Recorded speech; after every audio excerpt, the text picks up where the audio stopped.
dispatch of fuel to the north, the retrieval of solid waste, and the distribution of medical supplies. 5 other attempts, including water trucking and road repair, were denied, while remaining 4 had to be canceled by the organizers. As a reminder, no fuel has entered Gaza Strip for 16 weeks now.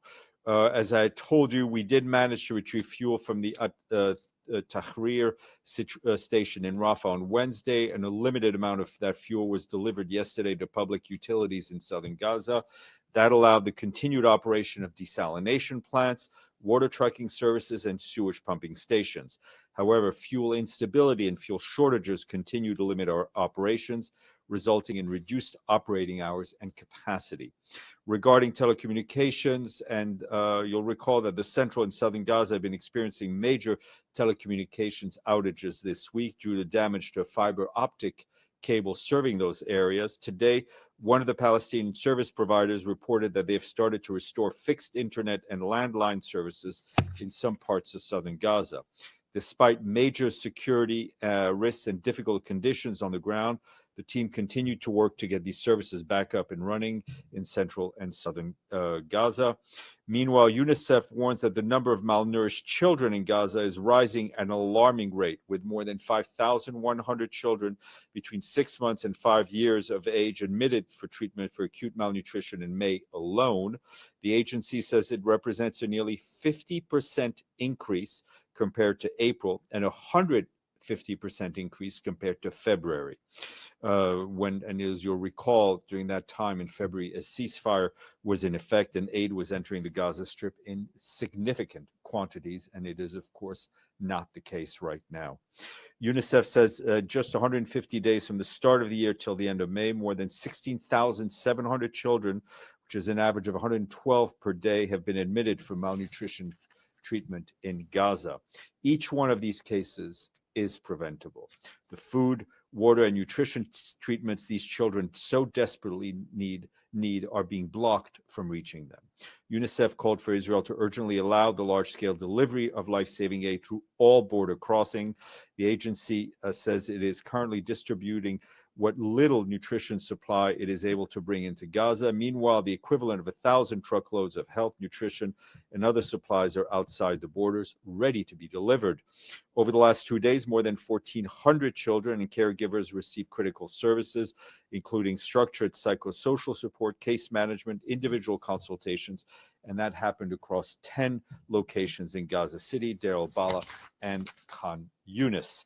Turning to the West Bank, our colleagues at OCHA are warning that the more than 1,200 Palestinians in 13 communities in the Masafer Yatta area of southern Hebron are now at greater risk of forced displacement.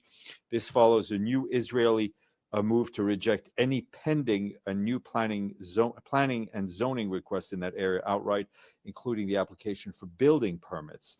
OCHA warns that this latest development could speed up the demolition of all structures in those communities. OCHA is calling for stepped-up protection for the hurting community who have remained in the area for decades as they come under mounting pressure to leave. Our Undersecretary General for Peace Operations, Jean-Pierre Lacroix, arrived today in Damascus, where he's scheduled to meet officials. Earlier today, he visited Camp Fuar, where he met members of UNDOF and was briefed on the latest developments in the mission area. Prior to that, as you know, he was in Lebanon. Throughout his engagements with officials there, Mr. Lacroix reaffirmed the crucial role of the peacekeeping mission and the importance of the implementation of Security Council Resolution 1701. He also visited areas along the Blue Line and expressed his appreciation for the work of our peacekeepers operating under increasingly complex and challenging conditions. And he also held a last official meeting with the outgoing head of mission at UNIFIL, Force Commander General Aroldo Lazzaro, and he passed on to the Secretary General's deep thanks and appreciation for his work leading UNIFIL in these very challenging times. Earlier today, the Swiss government announced a generous financial package of support to the United Nations presence in Geneva. The Secretary General is very much appreciative of the Swiss Federal Council for this decision. We are determined to continue working in partnership with Switzerland to advance the cause of multilateralism. Our presence in Geneva remains an integral part of the United Nations system. The Swiss support for that presence is crucial. Turning to Sudan and the dreadful humanitarian situation there, I can tell you that we echo the calls of the High Commissioner for Human Rights, Volker Turk. Mr. Turk urged parties to ensure civilians can safely leave the cities of El Fasher, of Al-Dabibat, and El Obeid, as well as other places where civilians may be trapped because of escalation of hostilities between the two sides. He also called for thorough investigation into violations and crimes committed, and that those responsible must be held to account. And just to note that Mr. Turk will visit Sri Lanka on June 23rd. He will discuss there with officials a wide range of issues related to human rights, and he'll hold a press conference in Colombo at the end of his visit, which will be on the 26th of June. Earlier today, you heard from Virginia Gamba as she launched the Secretary-General's annual report on children in armed conflict. And that report says that last year saw the highest numbers of grave violations against children in armed conflict since the UN started monitoring this 30 years ago. In 2024, the Office for Children in Armed Conflict recorded 41,370 incidents of such violations, 25% increase over 2023. Nearly 12,000 children were verified to have been killed or maimed, with the likely toll being obviously far higher. These places with the highest level of violations in 2024 were Israel, the occupied Palestinian territory, notably Gaza, as well as the Democratic Republic of Congo, Somalia, Nigeria, and Haiti. Ms. Gamba said that these findings should serve as a wake-up call, showing that we are at a point of no return. The full report is very much online. In his message for World Refugee Day, which is today, the Secretary General said that we recognize the millions of refugees forced to flee war, persecution, and disaster. He noted that from Sudan to Ukraine, from Haiti to Myanmar, a record number of people are on the run for their lives, while support is dwindling. And host communities, the Secretary General added, often in developing countries, are shouldering the greatest burden. This is unfair and unsustainable, he said, stressing that solidarity must go beyond words. For his part, Filippo Grandi, the High Commissioner for Refugees, is spending World Refugee Day in Syria with some of the 600,000 people who have returned from neighboring countries to their homes.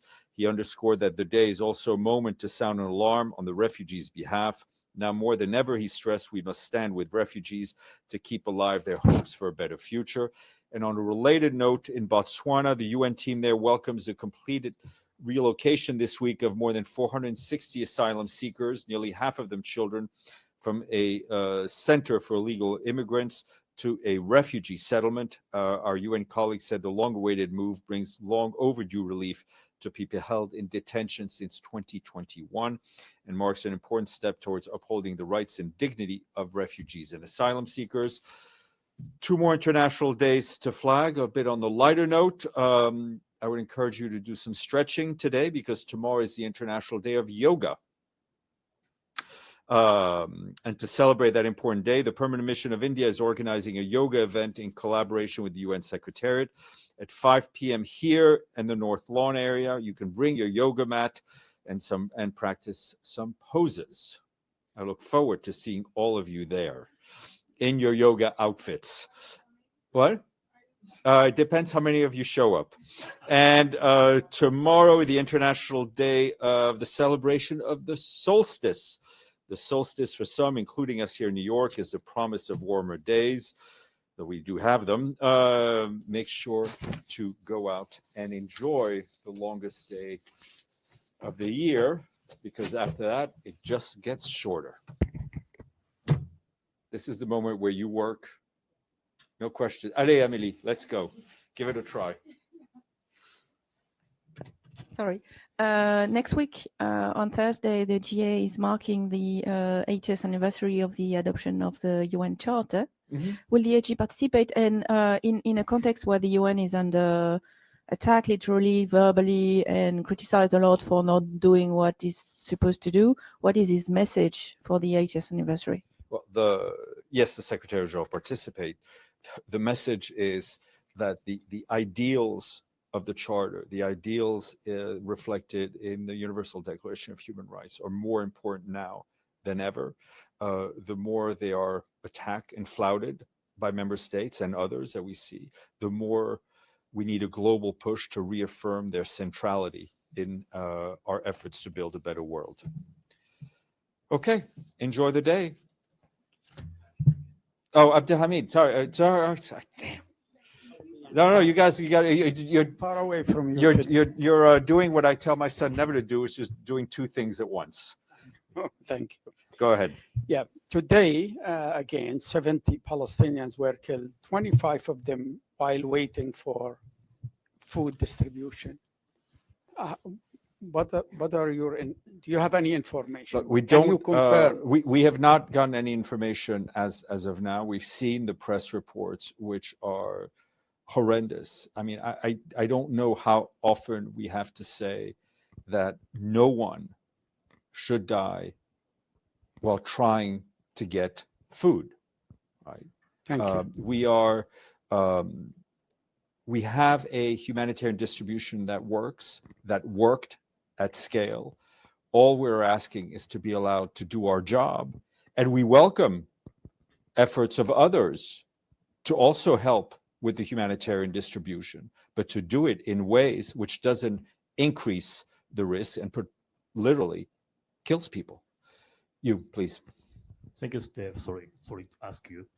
My question is about the UN80, because next week on Tuesday, Mr. Guy Ryder will explain it to the member of states. So is there any plan, Mr. Guy Ryder or somebody will brief to us? Yes, I've spoke to Guy. We're trying to find a time for him to come down here.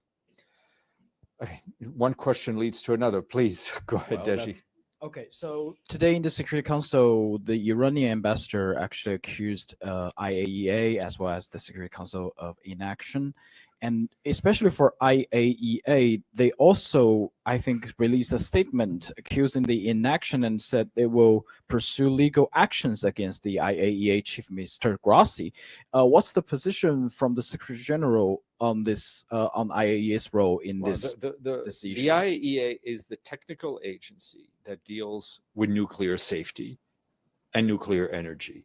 They have the expertise, they have the know-how, they have the knowledge on how to deal and the experience in dealing with these, often in very challenging situations. I mean, we've seen the work that our IAEA colleagues have done in Zaporizhzhia, in the middle of a war zone, trying to keep a nuclear center safe. The Secretary-General fully supports their work, but it is very important to, like other parts of the UN, UN agencies don't exist on their own. They are a reflection of the collective will of the membership of this organization, and they must be allowed to do their work. Madame. Thank you, Stefan. I would like to know if the document Israelis were speaking Iran was so close to develop nuclear weapons in a very short time of a few days or a week has been submitted to the United Nations and received by the Secretary General. Thank you. Who was referring to this document? I'm not aware, but obviously you should also check with our IAEA colleagues. Yes, Madam.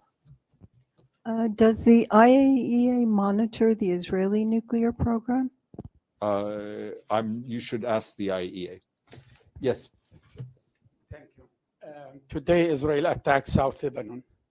Is Israeli attacks on Lebanon, Syria becoming no news for the spokesman office and the brief? Well, it's not. I mean, we routinely report on the ones that we routinely report on the ones that we monitor. There have been attacks that we're not, because of the way they're conducted, we're not monitoring. But I think every time there's been a violation of Security Council's Resolution 1701, we report on it. Okay.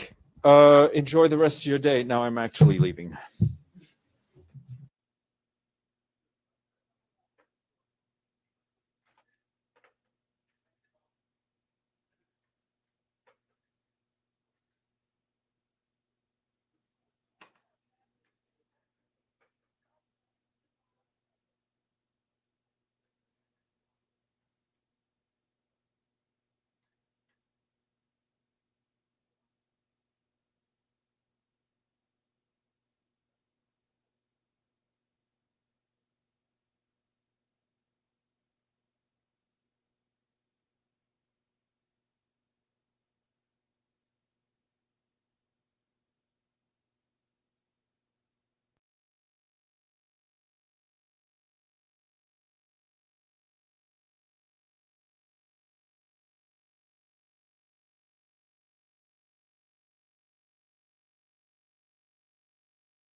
Don't be afraid. I don't bite. It's from in the front row. What?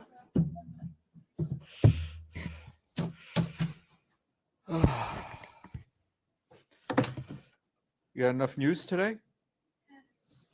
Yeah.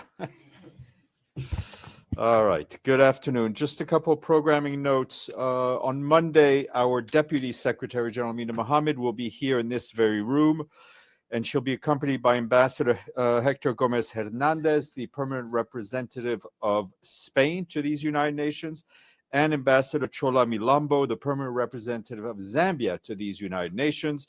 They will be here to brief you on expectations for the upcoming 4th International Conference on Financing for Development, which will take place in Sevilla in Spain. Exactly. And they will be Spanish-English interpretation.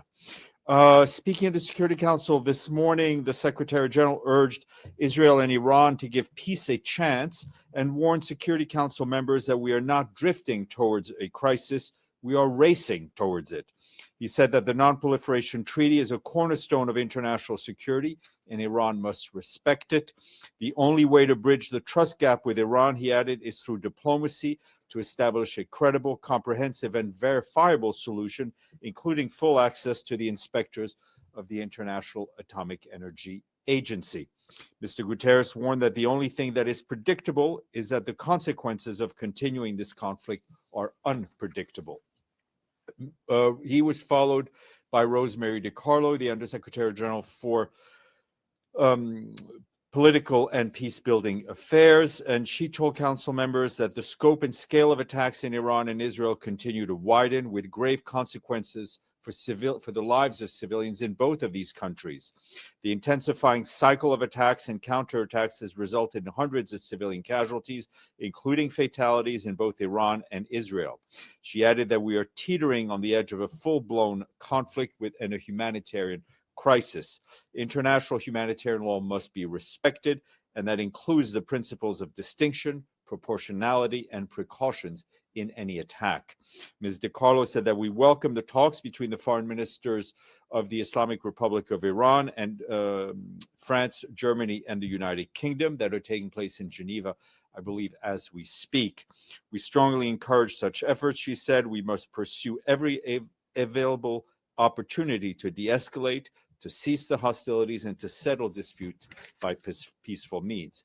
Also briefing was Rafael Grossi, the Director General of the IAEA, and he told council members that attacks on nuclear sites in Iran have caused sharp degradation in nuclear safety and security there, though they have not so far led to a radiological release affecting the public. There is a danger that this could occur, he told council members. Mr. Grossi said he's ready to travel immediately and to engage with all relevant parties to ensure the protection of nuclear facilities and continued peaceful uses of nuclear technology in line with the agency's mandate, including by deploying agency nuclear safety and security expert wherever and whenever necessary.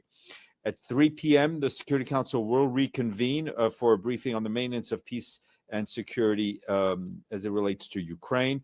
Miroslav Yencha, the Assistant Secretary General in the Department of Political and Peace-Building Affairs, will brief on behalf of the Secretariat. And also briefing will be the Director of Operations and Advocacy at OCHA.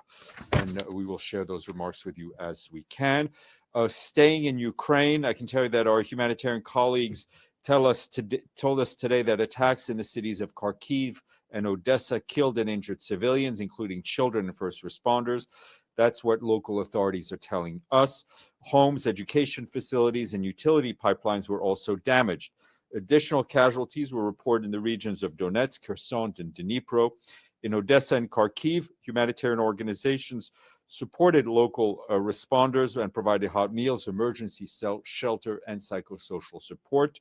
Meanwhile, an interagency humanitarian convoy today delivered vital aid to the communities of Bilozerka in the regions of Kherson, which is in the south of Ukraine. The supplies included hygiene items, bed linens, kitchen sets, first aid kits, and a charging station. The area remains under constant shelling, and thousands of residents need humanitarian aid. This was the second such convoy to reach frontline areas of Kherson this week alone. Our humanitarian colleagues note that some 9.4 million Ukrainians are still displaced inside their own country or abroad, and more than 4 years since the full-scale invasion and over a decade into the war that began in 2014. This includes 5.6 million refugees globally. That's what UNHCR is telling us. The International Organization for Migration says another 3.8 million people remain internally displaced. Turning to the situation in Gaza, our colleagues at the Office of the Coordination of Humanitarian Affairs inform us that Israeli authorities issued another displacement order today in Gaza Governorate, citing Palestinian rocket fire from that area.